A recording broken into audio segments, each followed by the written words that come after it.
welcome to East Coast DNA bonus episode.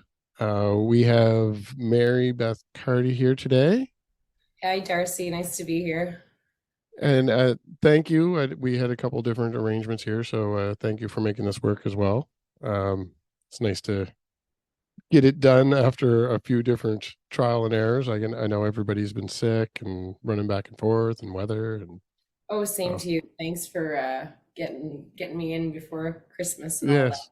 And it looks almost like we really put a lot of effort in because we both have Christmas motif and instruments and going, but it, Oh, we did. You can be sure that yeah, we set this up. This is yeah, really for yeah, this a lot of effort for everyone that wants to sit and watch. episode. I love your tree with your lights, and I was playing in Seaforth the other day, and I was gifted this wreath, and I'm seeing your little. Oh, I need to get some lights on it or something, but yes, it was nice. it's a sweet gift. So you originally were reaching out to us because was it November 25th you had your tow truck song release? Well, actually, yeah, I released a bunch of things in November. The tow truck song came out November 14th, and Okay. then my album came out November Oh, there we 25th. go. So I had a CD release party in my hometown, Antigonish. And yeah, the CD came out that day out on all streaming platforms. So yeah, and the tow truck song is on there. So yeah, thanks for thinking. Yeah, I was sending out press releases and I sent Hmm. you and I heard back. So thanks for having me in. And you also had video release out this year that was in Gaelic. Is that Yeah. yeah? One of there's three pieces on the album in Gaelic. So actually this was my favorite song on the whole album. Fail ye, fail yo. I also called it Oran Boysdale, which means just Boysdale song, which Hmm. is someone pointed out to me who's in the music industry, they said fail. That's the kind of negative, and you say it twice. And what if we don't want that associated with you. And that, of course, did not cross my mind because in my mind, oh, everyone can see clearly that it says fa ilye, fa ilio. But anyway, so yeah, that's video we made with production crew from New Glasgow, actually, Shoebox Hmm. Studios. My friend David Overmars shot the film. We did it in one day. It was a beautiful day. We had all those really warm days at the end of October. And it was after the hurricane, and there was a spot right in the town of Antigonish at the end of a street where there's a brook that runs by, and Yes. where the trees had fallen, the big trees with the roots up. Where we see this all over the place here now, but it was a sweet location. And then we went around like near my parents' house and in the cornfield, and then finally we shot at Mahoney's Beach, and I actually went in the water in end of October dressed in a full length green dress, and it was actually quite refreshing. Like it was really hot, it was really warm after being in that cornfield, Yeah. so it was good to cool off. I did just after Music Week. I think I was down to the beach one day, and it wasn't as cold as I thought it would be. I mean, I didn't get in, but I was up to maybe my knees or something. So around the same time of year, anyway. It's surprising. It's wild, like when they say the oceans are warming, we're that's concrete proof right there. Yeah, exactly. I'll take it. So when I first heard of you and when I'm talking to different people, like the shoebox people are all local here because I'm in Glasgow. So a lot of people that I know already know who you are. And because I run this podcast, I with my brother here, I kind of am a little ashamed to not have known who you were right away. I was familiar with the name, I had heard it, but in my research, I see like in your bio, there's a little bit about performing earlier, and then this is kind of like a new getting back into it. But you went under different names before as well. Oh yeah, this is true. I actually have had a lot more stage names than the internet would even have. Yeah, that's the one thing that I didn't. I'm not sitting here. Sometimes you can see me with a lot of paper notes, or I keep looking at a monitor where I have everything typed up. But that's what I wanted to get into. So you've been performing for a long time, but when did you first start getting into music? Like as a child? Oh yeah, I was you always get this asked this question as journalists, and I think, yeah, my earliest memory of singing in front of people was I was at the neighbor's house in the porch singing Farewell to Nova Scotia. Okay. And I have some vague memories. Like, my father is a rugby coach, and my mother really loves to throw dinner parties for her friends. And yeah, so I just remember, like, kind of being a little bit of a ham and just singing and dancing for whoever was over at the house. So I guess, yeah, I did start quite young in that way. But um I think, and that's part of why I use the pseudonyms. I used to use pseudonyms a lot. It's because I'm actually kind of a shy person at some level, so I Yeah. could always hide behind a pseudonym. And I remember, even when I was 19 years old and I started playing at open mics in the bars around Halifax, I didn't even really want to say my last name. I'd just say, oh, it's Mary Beth. It's Mary Beth. Because I don't know. I don't know why. Because I think maybe when I'm writing or performing in some part, you're like playing a little bit of character in a way. But Yeah. yeah. So yeah, and then I was singing at a young age, and I never did take singing lessons. I know in Pictou County that you guys have, when I was growing up, there were really, all the great singing teachers were in Pictou County, and in Antigonish we didn't really have that opportunity. Like, but I did take piano lessons. That was my thing. And then when I was a teenager, I just taught myself how to play the bass and the guitar, and yeah. And in my 20s, I picked up the accordion. So yeah. Okay, that's what I was getting at too. Is that you've got the accordion there, and I see some of your, like, you have the accordion on the new album as well, but Oh it's some of your old stuff seemed to feature it more. Like, it was primarily accordion songs. So you didn't pick that up to your 20s, but you also, I maybe I'm reading into it too much. The painting to go with the new album yeah. Which, with if you are listening to this with video, yes. I'm holding it up right now. Yeah. So there's a painting on the website that has you with like multiple arms. Oh yeah, that painting. Yes. It's the same art. Like, it must be part of the same package. Yes. Yeah. So in part of your bio as well, it said that you play multiple handheld instruments. Oh yeah, and I brought some here, Darcy. I have them right by my side. So one that I play on that album is called The Bones. Okay. Yeah, I'm just gonna give you a little sample of that.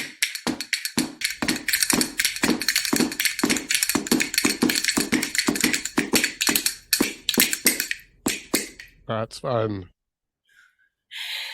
Yeah, so the bones is an instrument that I learned to play on paint sticks cut in half. Because Oh, okay. had this friend who worked at a hardware store. I was living in Quebec for many years, 6 or 7 years, and a friend of mine, JP Kiernan, he worked at the hardware store. So he's the one who figured out that a great learning instrument was just the paint sticks cut in half, and you take a little piece of sandpaper and sand them around. And that was how I learned, until I got my hands on these kind of thicker wooden ones. But Yeah. it's a very old instrument, and it's found in many, many cultures all over the world. And it comes from rib bones. That's why it's called the Oh, bone. okay. A lot of players actually do play the real bone ribs. Mhm. I have had some in my life that people have given me. I have gone to Vash Rash's butcher shop in Antigonish, asking them if they have any ribs, and then Sure. and there is a process you can do where you kind of boil them down and dry them out, which I have never actually had the courage to do, but I think the time that I did get those rib bones from the butcher shop, I thought, okay, I'm going to put these on a rock in the woods. Hmm. He's going to find them, and they're going to clean them off for me, or the nature's going to fix them, and I'm going to come back walking through the woods 3 or 4 or 5, 10 Yeah. years. Perfectly dried out bones. Yeah, so that that hasn't happened yet. I did leave the bones, but I never have gotten them back. But I'll let you know if I do. Yeah, it's a nice thought. They could be there. It's possible. And then another instrument I play, and you'll hear this played on the tow truck song, is called the jaw harp. Or there's many, many names for this. Oh, yes. In French, guimbarde, bombard, ruine, babine. My father is from Scotland, and there they call it trump. and in Okay. Gaelic it is called a trombe. So, excuse me, clearing my throat to play an instrument that does not even require me. Yes. But here, I'll give you a taste of what it sounds like.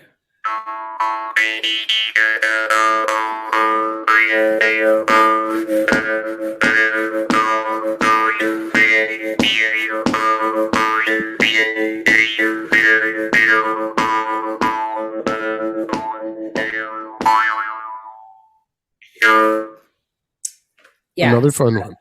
the jaw harp. And then, so these ones that I have here, they're made in Slovakia, and they all have a pitch. So that one I Oh, was cool. A. This one's in D.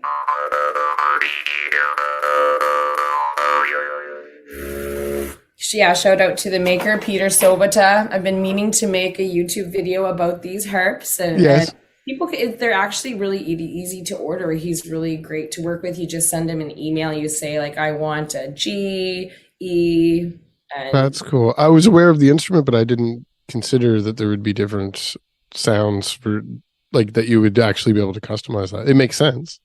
so you see, was a gift from someone. This one's really small, Hmm. but it's actually way louder. So if, yeah, I'll play this one.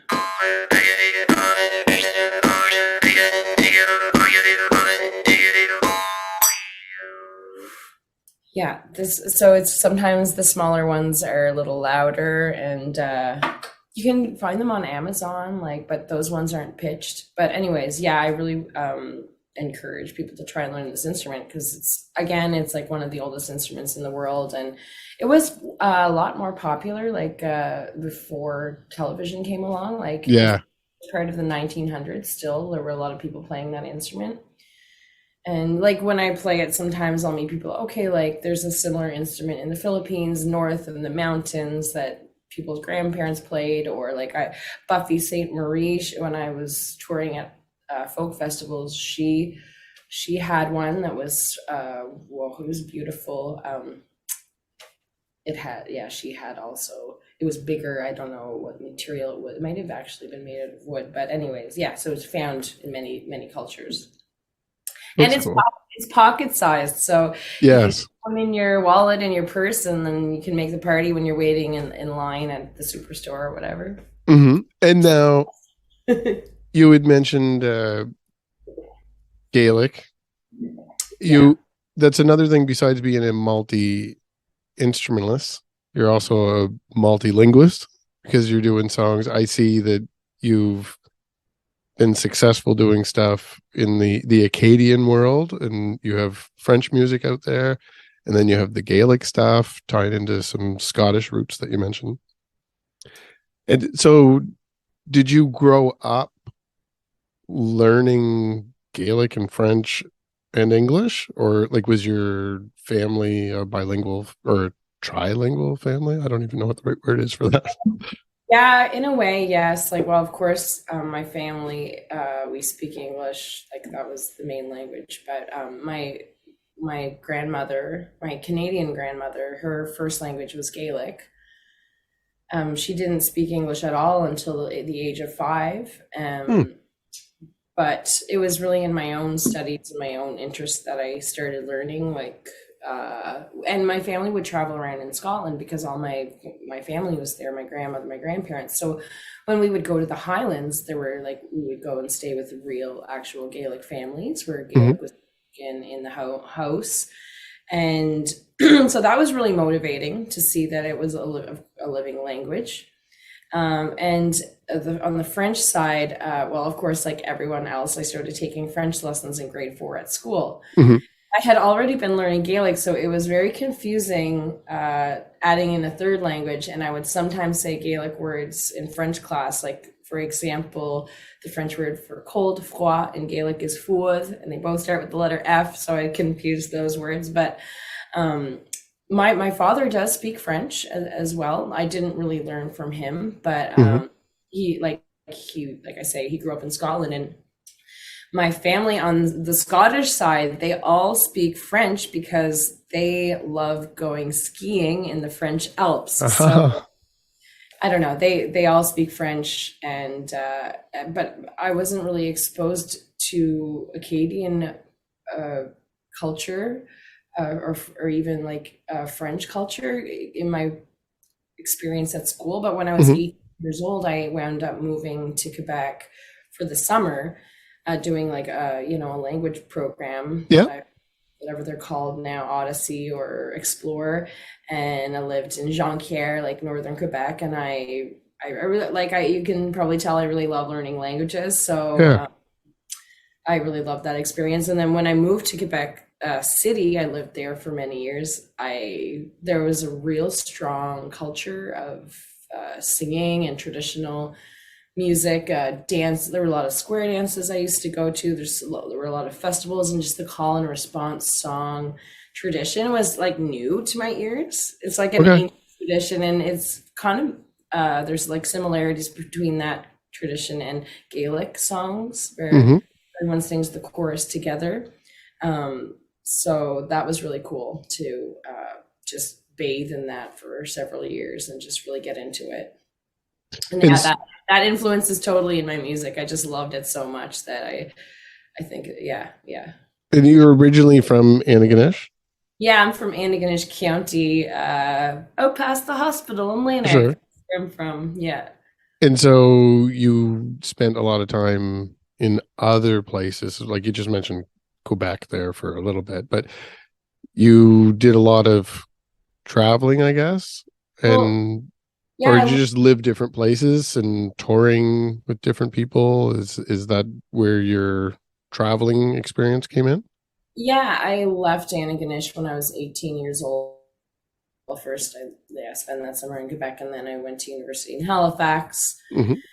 So I lived in Halifax for 5 years, and that was awesome. And yeah, and I moved to Quebec and lived there for 6 or 7 years, and then I moved back home to Antigonish. And yeah, at that time I had this duo, Bet and Wallette, and we were doing so well, touring internationally. We would go to France a lot, and I got to see Western Canada. I'd never been to any of the Western provinces further past Toronto. So with that act, I got to go. The farthest we got to go was Dawson City, Yukon, and that was for the Dawson City Music Festival, which was amazing. So I got to travel that way, and yeah, but at that time I was like living back in Antigonish, and eventually, like just recently in 2017, Hmm. I lived in Cape Breton, so I moved there and lived in Sydney for 2 years, which was Okay. a great time. Yeah. And now that's around the time where you would start going by Mary Beth Carty. Is that Well, line up time frame wise, or just slightly after that? well, my whole life I've gone by Mary Beth Carty, but as an artist, yeah, like I released that solo album in 2017. So I guess, yeah, before that I had this stage name Mary Beth de Seine, which is sort of like a French play on words. Bête de Seine means like literally means beast of the stage, but Oh, English there's another way to put it, and it's like when you're okay, it'll come to me. That's pretty bad when you can't think of the translation well, in I'm language. admittedly fascinated by any guests that we have on that are performing in multiple languages because it's just an extra layer of complexity. But I don't know any of the languages. So, like, I don't know what you're saying. I get a general gist usually. I mean, and with French being on the East Coast, of course, I know a little bit of French. So I can pick up words. You have a song, Good Boy, or something. Yeah, Bon Garçon is a traditional song, and like yeah, and then I at the CD release concert on November 25th, a lady came up to me and she's like, "I have this idea. Maybe you could like translate and tell the story of the song before you sing it, so we sort of know what's going on." And I tend and generally tend not to do that because I find if like my own interpretation of the songs, it's like you can interpret them in many ways, right? Yeah. But and then I find sometimes if you start to translate them, sometimes there's things that are coming out in the song that Oh, sound yeah. weird.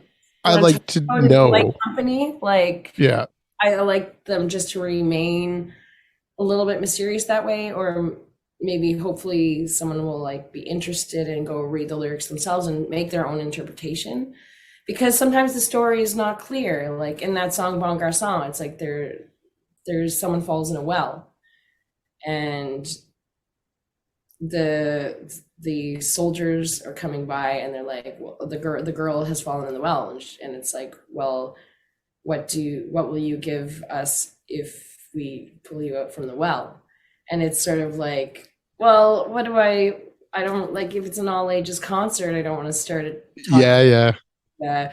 the try like the hard time that women have in like, like where that's going. So Well, and it is common with a lot of artists too to want people to draw their own interpretations from the content. So I enjoy a songwriter's circle, but at the same time, I understand, especially with the translation of a language. I would liken it to, and I know some of the people that listen to this podcast and watch some of our content are younger viewers that are hardcore into like anime and stuff like that. And I'd liken it to those things where you can watch an Americanized dubbed version, or you can watch the original and you can have subtitles if you want to follow along in English. But there's a lot of people that are into that content that, as purists, they want the original content because they want to see it the way that it was meant to be. So it'd be the same with a song. If you're doing it in one language, you don't necessarily, you can translate it in language to tell the story, but it's you like, do lose a little bit when you translate something. and then it's like you need to select the songs that only have like a story that sounds really, good in when you translate it into English. And I don't know, Mm-hmm. there's something more there that, yeah. Anyway, yeah, I appreciate the fact that you get that. So your 2017, like you started focusing on that, and you obviously have incorporated all of these things that we've been talking about. And there's obviously a lot of life experience with the music as well, where you were able to kind of boil everything together as your sounds changed. It's more intentionally upbeat and Right? well, it's like you want to get up and move around. That's good. I Um, I love dancing, so when I make music, I like a lot of times it's going to be dance music. So, yeah. and like a lot of our guests, because of the timing of the podcast coming out, like everybody had the pandemic to work on stuff, but you were starting this. We've had a couple. We've had a few people where they use the pandemic to work on a project, and that's where their music's coming from now. But Yeah. you're one that you were starting a renewed focus with a project, and then the pandemic hit. Yeah, yeah. My first day in the studio was 2019, November 2019. And then I got some stuff done in January and February. Yeah, in January too. And then, yeah, the pandemic hit, which in a way, I don't know, it gave me time to work on it more because we couldn't go anywhere. Mm-hmm. So actually, and I couldn't do shows. So I was actually so much less busy, as we all probably were less busy, but to kind of focus on it a little more.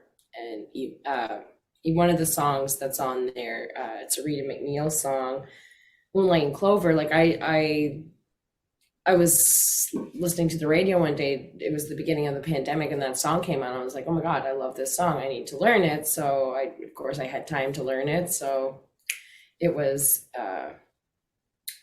yeah, that song kind of came during that time. Mm-hmm. Yeah. And did the extra time to focus on it, did that have any impact on that sound change and the kind of vibe for the album, or was it more so that that's what you were going for and you just had extra time to really focus on it and add all that extra instrumentation? Yeah, yeah. Like there's a lot of layers to these songs. There's a lot of layers on this album. Like the And first, I know you're not sitting around doing it all as a band because of the timing of it. So yeah. it seems really complex because it sounds like you're playing live. Yeah, thank you. Like it does sound like there's a full band there having a party. Thank but I you. know that you're piecing it together over the pandemic, so it's really fascinating. Well, a lot of the bed tracks were recorded together live in the studio Hmm.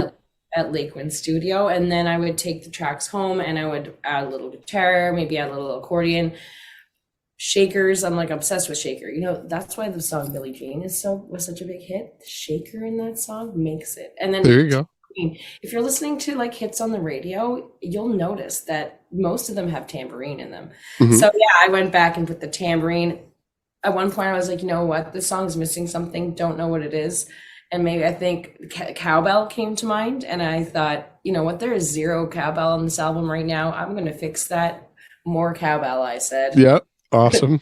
And I went and borrowed cowbells from the neighbors' farms that were actual forged, Awesome. like heritage cowbells, and you'll hear those on the set of jigs. But yeah, the layering I did a lot at home, and then my friend at some points, like things, it would always be at the right time. I'm like, okay, I have this idea. Things would open up, or I would send the files to somebody in PEI or in New Brunswick, and they'd get the files and send me back their singing part. So I was able to work on it during the pandemic, like that way electronically too. So that was really cool. And one of the songs is actually like written during the pandemic. It's called Blueberry Mountain near the end of the album, and that was commissioned by the CBC. And that song is kind of actually about the pandemic. So, but we and we Okay. were able to go in the studio and do those tracks live off the floor, wearing masks and following the protocols. So yeah, albums take a long time to make. Like I was Yeah. starting to feel a little down myself, like why is it taking me 3 years to make this album? But that's kind of the norm. Like it takes 2 or 3 years to make an Oh album. yeah. And it always was in the past. We're just our focus is different this day with social media. I mean, we're guilty of it with this podcast. The regular podcast episodes have companion playlists with like 20 songs. So it's like 40 songs a month that we're saying, like, hey, go listen to this. So I mean that adds up really quick. So it feels like a long time's gone by in between releases from some people, but it's just the way that people release stuff differently. But yeah, albums, yeah, I would say most people are not releasing multiple albums in like a 2 year period. There's exceptions, but usually those are big projects that they worked on for years ahead of time. Yeah, yeah. And there was a guy during the pandemic who was on, you could subscribe on Bandcamp, and he was going to, his thing was, I don't know how it turned out, but he was going to be releasing making an album a month, Wow. like 12 albums in 1 year. Yeah, that's a Don't lot. don't know how that turned out, but no, that guy is prolific. Like I can see him doing it, but I just give me a sec. I'll remember his name, but or I'll let you know. Yeah, yeah. Send me a note. So where can people find you online if they're looking for shows in the future, or if they want to go out and listen to this album or support you financially, maybe Thanks. purchase it? Yeah, thanks for that question. I have a website, marybethcarty.com, and on there, like, there's a place where you can sign up for my email list if you like, and I will send you some songs, free downloads. The Aliens Are Nice is one of those. That's a song I used to do, or that I still do live. It's hilarious. Anyway, so yeah, my website. There's the new album's on Bandcamp, and it's Okay. also so like that's great for artists because we do get some revenue sometimes if you decide to get a digital or physical copy, which I recommend the physical copy because Yes.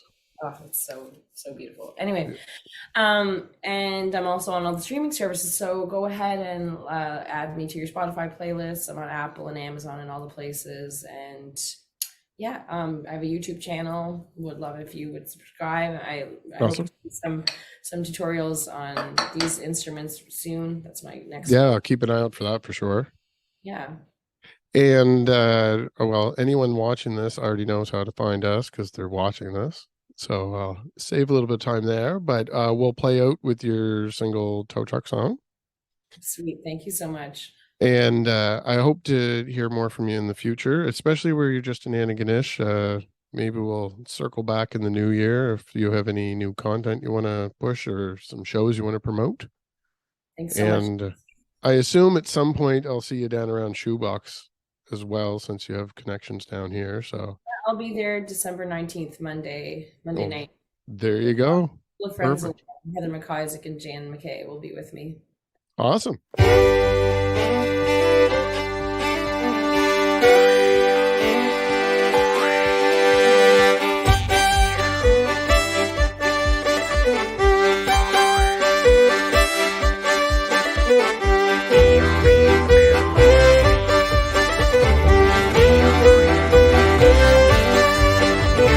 Tony had a pickup, not too young, drove it around, working hard, having fun. But rust grew in, rust grew on, rust grew under, left us sitting on the lawn. Toyota, towed into town, turning into tiny chips, turning into hash browns. Toyota, towed into town, turning into tiny chips, turning into hash browns.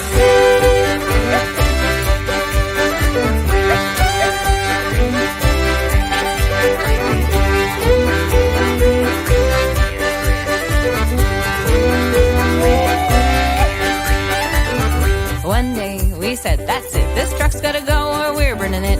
Called up Jimmy, called up Cash, strongest man arrived in a flash. Put it in neutral, pushed it into town, hard going up then it was going down. Wheel flew off on Cameron's Hill, decided to take that tow truck bill. Toyota, tow it into town, turning into tiny chips, turning into hash browns. Toyota, tow it into town, turning into tiny chips, turning into hash browns. Toyota, tow it into town, turning into tiny chips, turning into hash browns. Toyota, tow it into town, turning into tiny chips, turning into hash browns.